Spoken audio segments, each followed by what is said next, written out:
kalau dibilang masyarakat itu ini tempat apa sih sebenarnya kayak gitu. Jadi banyak orang-orang yang bertanya kayak gitu karena memang di sini tuh ya kayak tempat kebun aja, tapi kok bisa dikunjungi banyak orang itu apa karena itu. Sebuah kata-kata juga dari Ustadz Hanan itu ya, apapun yang kamu lakukan itu konten itu wajib gitu. Selain kita memberikan bermanfaat kepada masyarakat, kita sebenarnya juga ada sisi bisnisnya. Kalau bisnisnya gimana?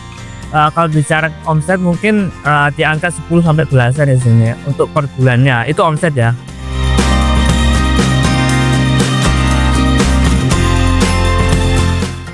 Assalamualaikum warahmatullahi wabarakatuh. Perkenalkan, nama saya Rohim Ariful, bisa dipanggil Rohim. Saya berasal dari Desa Ngrupit, Kecamatan Jenangan, Ponorogo.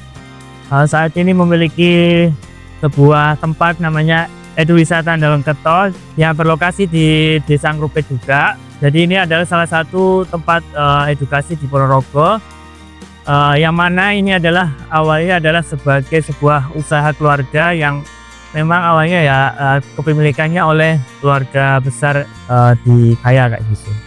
Dalam Kerto ini awalnya dulu adalah sebuah kebun jambu kristal dan juga penangkaran merak. Mulai muncul sebuah wisata edukasi itu pada tahun 2022 awal kayak gitu. Jadi sebelum tahun 2002 itu ya di sini tuh kebun semua, bahkan ada kolam ikan kayak gitu. Jadi bukan sebuah tempat yang bisa dikunjungi oleh umum kayak gitu. Jadi sebuah kebun jambu kristal untuk produksi aja. Tapi karena dulu waktu masa COVID itu ya, jadi banyak orang yang keluar rumah terus mencari tempat untuk kayak gue, terus saya berkunjung ke tempat-tempat hijau-hijau kayak gitu. Makanya dulu itu mulai banyak orang yang berkunjung dan mulailah terbentuk sebuah nama Eduwisata Dalam Kerto kayak gitu. Kalau bilang siapa yang mempunyai ide, sebenarnya ini ide bersama dari keluarga ya. Jadi ada bapak, ada om, ada saudari juga, dimana yaitu memang awalnya ingin menciptakan sebuah kebun itu yang pada intinya bisa dikunjungi orang untuk belajar gitu ya, belajar bertani, belajar beternak dan lainnya kayak gitu. Itu untuk ide awalnya.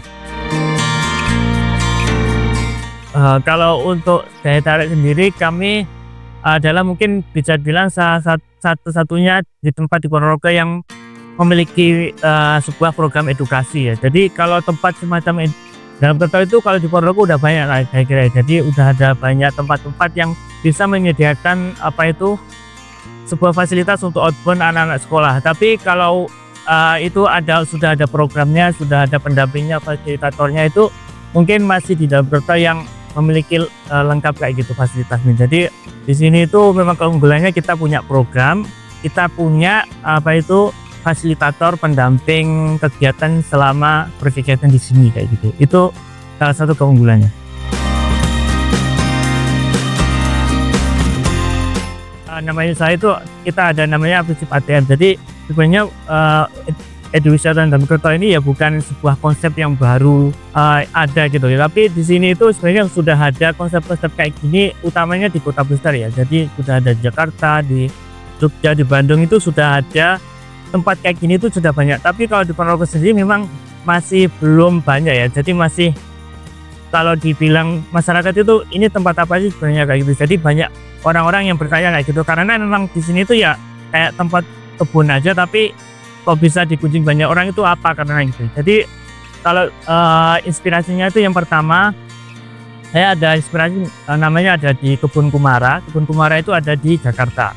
Itu adalah sebuah kebun yang memberikan program anak-anak belajar langsung berkebun kayak gitu. Terus ada lagi namanya Bumi Langit, itu adalah sebuah tempat belajar permaculture di Jogja. Ada juga namanya di Pesantren Bandung, itu miliknya Ustadz Hanan Ataki. Di situ juga ada sebuah kebun, ada peternak juga, terus ada tempat-tempat lain. Intinya orang-orang ke situ itu bukan cuma untuk foto, datang makan, tapi bisa belajar gitu ya. Jadi bisa belajar dari apa-apa yang ada di situ. Jadi itu konsep yang kami bawa juga yang kami terapkan di dalam Kerto ini.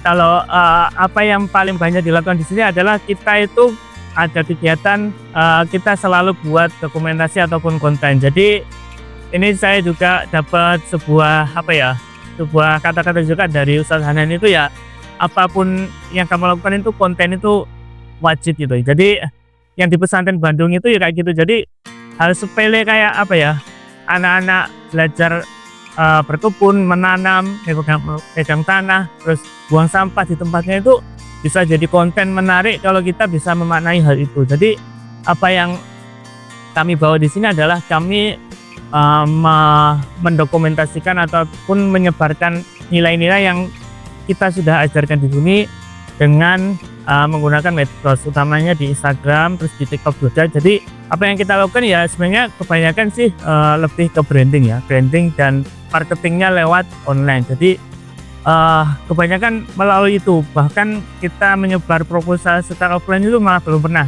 Tapi kita kalau buat konten tiap hari, terus di tiap kunjungan itu pasti ada konten. Jadi apa yang kita lakukan ya sebenarnya ya branding secara online itu aja sih.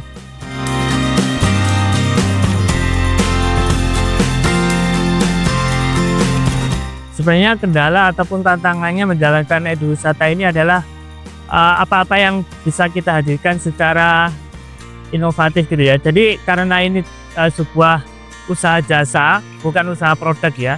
Jadi jasa itu harus kita perbarui secara terus-menerus. Jadi kita harus punya program yang baru lagi itu tantangannya. Jadi ketika kita nggak ada program baru ya otomatis sekolah yang sudah datang kemari ya akan bertanya apa yang program barunya Mas. Jadi kalau nggak ada program baru ya mereka akan mencari tempat lain kayak gitu. Jadi apa tantangannya ya tantangannya gimana caranya kita menghadirkan program baru yang bisa dicoba oleh sekolah yang sudah pernah kesini kayak gitu. Itu yang pertama. Yang kedua itu tempat-tempat sejenis kayak dalam Kerto ini, di Ponorogo ini saya kira sudah lumayan banyak ya. Kalau di awal-awal dulu waktu tahun 2022 itu masih jarang tempat kayak gini yang tempat itu bisa dikunjungi oleh umum, bisa digunakan untuk outbound itu masih jarang. Kalau sekarang itu masih sudah banyak semacam taman, semacam kolam renang, bahkan kayak kantor polisi itu sekarang bisa dikunjungi oleh sekolah-sekolah untuk mengadakan kegiatan outing class. Jadi dua itu sebenarnya. Mungkin ya ditambah juga SDM juga. Jadi tantangannya gimana kita itu SDM-nya tetap upgrade secara ilmu ataupun pengetahuan, pengalaman juga kayak gitu.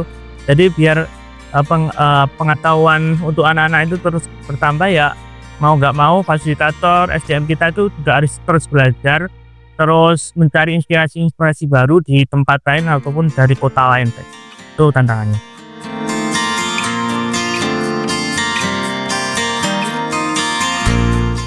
Ya, ada juga kelebihan dari Eduwisata ini dalam Kerto ini. Yang pertama itu ada kebun, yang kedua ada penangkaran merak. Jadi ini mungkin bisa dibilang satu-satunya yang ada di Ponorogo, penangkaran merak sama kebun jambu kristal yang luas gitu ya. Jadi saya bersyukur juga sudah punya core itu ya. Jadi sebelum ada Eduwisata ini sudah berjalan kedua hal itu. Jadi mungkin kalau tempat, cara program itu udah dicontoh oleh orang lain ataupun tempat lain.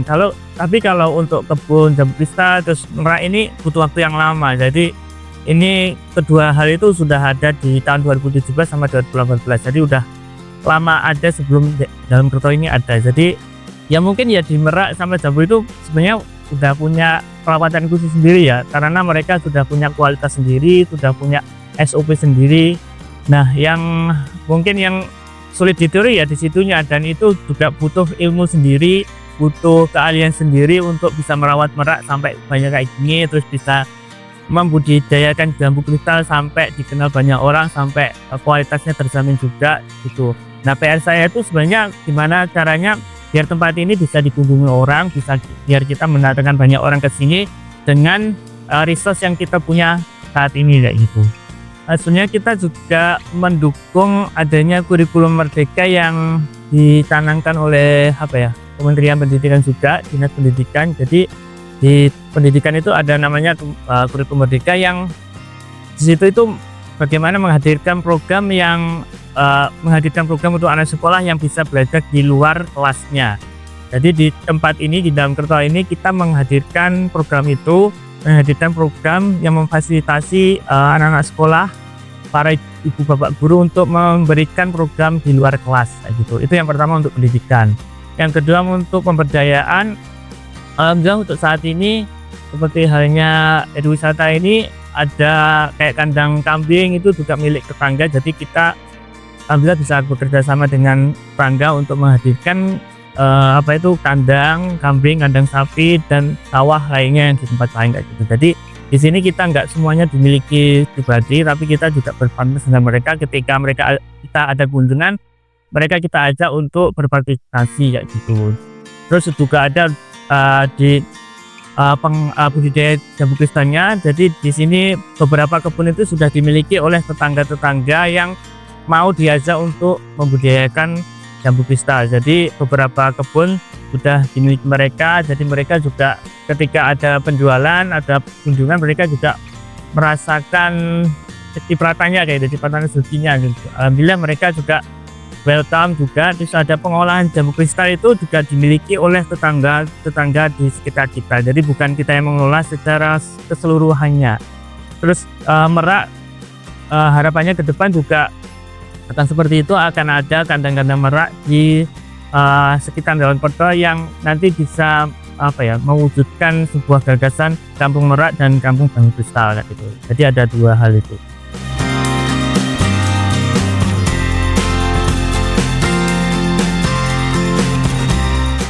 Sebenarnya kalau nama Eduwisata ataupun wisata edukasi itu lumayan baru ketika kami membuat ini. Jadi mungkin belum ada kata Eduwisata di Ponorogo ya untuk saat itu, bahkan mungkin untuk saat ini. Jadi mungkin untuk para masyarakat ataupun pengunjung yang datang ke sini tuh bisa memberikan sebuah edukasi ataupun memberitahu sebenarnya Eduwisata itu apa sih, wisata edukasi itu apa gitu. Jadi yang dalam Kerto berikan itu apa.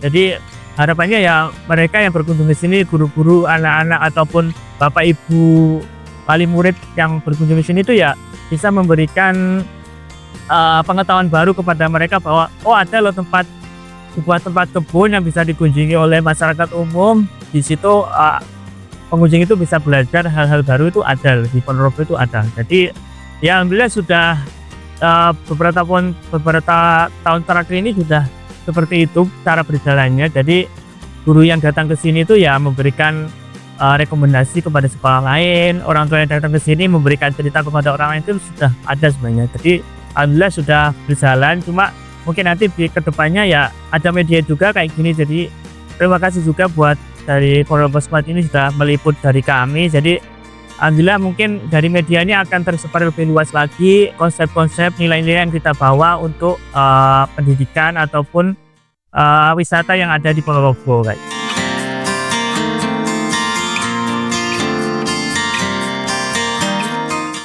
Bisa dibilang ya ini bisnis sebenarnya. Jadi selain kita memberikan kebermanfaatan kepada masyarakat, kita sebenarnya juga ada sisi bisnisnya. Kalau bisnisnya gimana?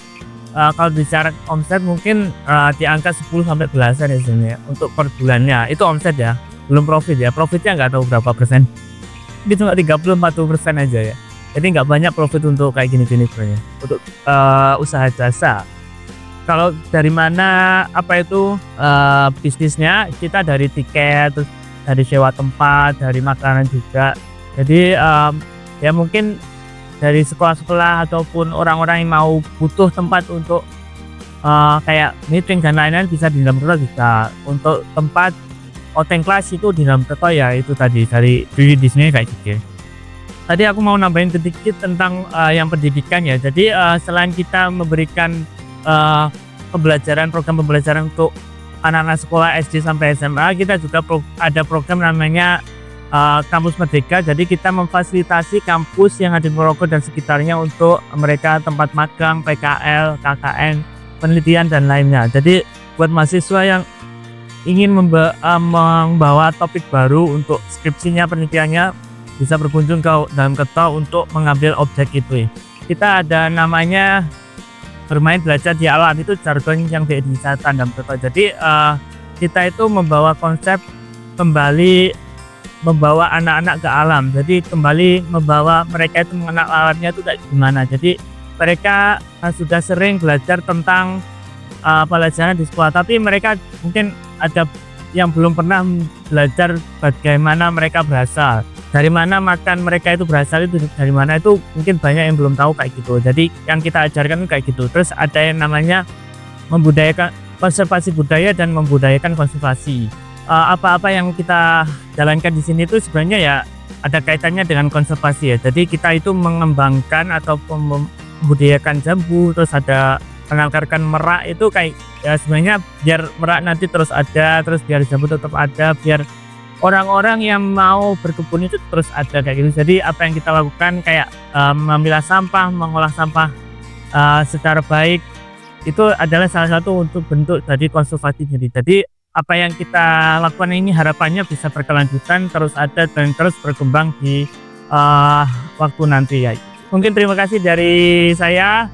Buat teman-teman yang mau berkunjung ke Ediwisata Dalam Kerto, bisa langsung saja ketik Ediwisata Dalam Kerto di Google Maps ataupun bisa mengikuti IG di @dalamkerto dan TikTok juga di Dalam Kerto. Terima kasih semuanya. Assalamualaikum warahmatullahi wabarakatuh.